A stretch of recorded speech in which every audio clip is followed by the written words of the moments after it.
Hello বন্ধুরা, প্রিয়া ইপসে কিচেনে তোমাদের সবাইকে স্বাগত। স্যান্ডউইচ খেতে কিন্তু আমরা ছোট বা বড় প্রত্যেকেই বেশ পছন্দ করি।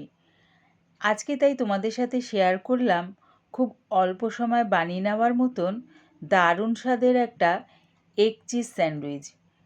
একবার হলো এটা বানিয়ে খেয়ে দেখো, ছোট বড় প্রত্যেকের বেশ ভালো লাগবে। রেসিপিটা ভালো লাগলে প্লিজ আমার চ্যানেলটিকে লাইক করে দিও। তবে দেখে নাও আমি এটা কেমনভাবে তৈরি করি। আমি এখানে 3টে ডিম সিদ্ধ করে নিয়েছি। এবারে দেখো, এগ কাটার দিয়ে এগগুলোকে আমি কেটে নিলাম। তোমাদের কাছে যদি না থাকে এটা ছুরি দিয়েও খুব ইজিভাবে কেটে নিতে পারো। আমি এগ কাটার দিয়ে কাটছি বলে তাই ডিম্বাকৃতি কেটে নিলাম। তোমরা ছুরি দিয়ে এটা গোল গোল করেও কেটে নিতে পারো। কিছুই হবে না, জাস্ট সৌন্দর্য লাগার জন্য আমরা সুন্দরভাবে জিনিসগুলোকে কেটে থাকি। সব কটা ডিম আমি একইভাবে কেটে নিলাম।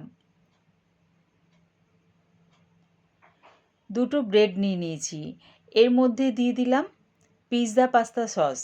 তোমাদের কাছে যদি পিৎজা পাস্তা সস না থাকে তাহলে তোমরা টমেটো কেচাপ দিয়েও করতে পারো। সসটা দিয়ে ব্রেডের চারধারটা পুরো ভরাট করে লাগিয়ে নিলাম।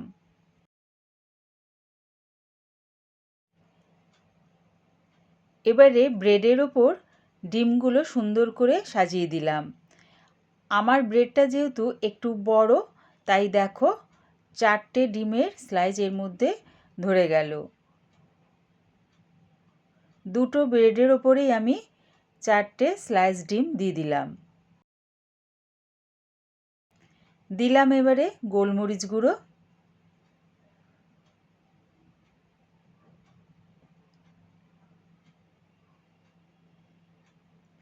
আর দিচ্ছি মোজরেলা চিজ।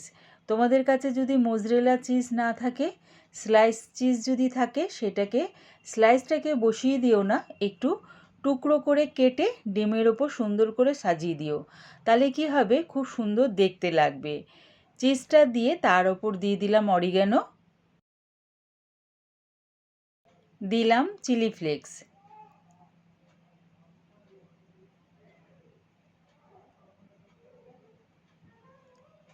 দুটো ব্রেডই আমি একই রকমভাবে প্রথমে রেডি করে নিলাম। গ্যাসটাকে একদম লোতে রেখে একটা তাওয়া বসিয়ে দিয়েছি। তার উপরে দেখো একটু বাটার দিয়ে চারিদিকে লাগিয়ে নিলাম। তারপরে ব্রেড দুটোকে তাওয়ার উপরে বসিয়ে দিলাম।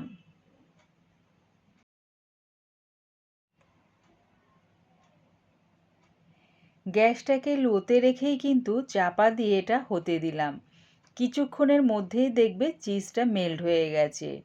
দেখো, চিজটা যখন দেখবে এরমভাবে মেল্ট হয়ে গেছে তখন ব্রেডটা আমি নামিয়ে নিলাম। একবার হলো এটা বানিয়ে জলখাবারে খেয়ে দেখো, খুব অল্প সময়ের মধ্যে হয়ে যায় আর দারুণ খেতে লাগে। এটা তোমরা খেয়ে অনেকক্ষণ পেটটা ভর্তি থাকে। বাচ্চাদের এটা টিফিনেও কিন্তু দিতে পারো। এই একইভাবে সব কটা আমি রেডি করে নিলাম। আমার এই এগ চিজ স্যান্ডউইচ রেসিপিটা পুরো দেখার জন্যে প্রিয়া ইপসা কিচেনের থেকে তোমাদের সবাইকে অনেক ভালোবাসা রইল। রেসিপিটা ভালো লাগলে প্লিজ আমার চ্যানেলটিকে সাবস্ক্রাইব করে দিও।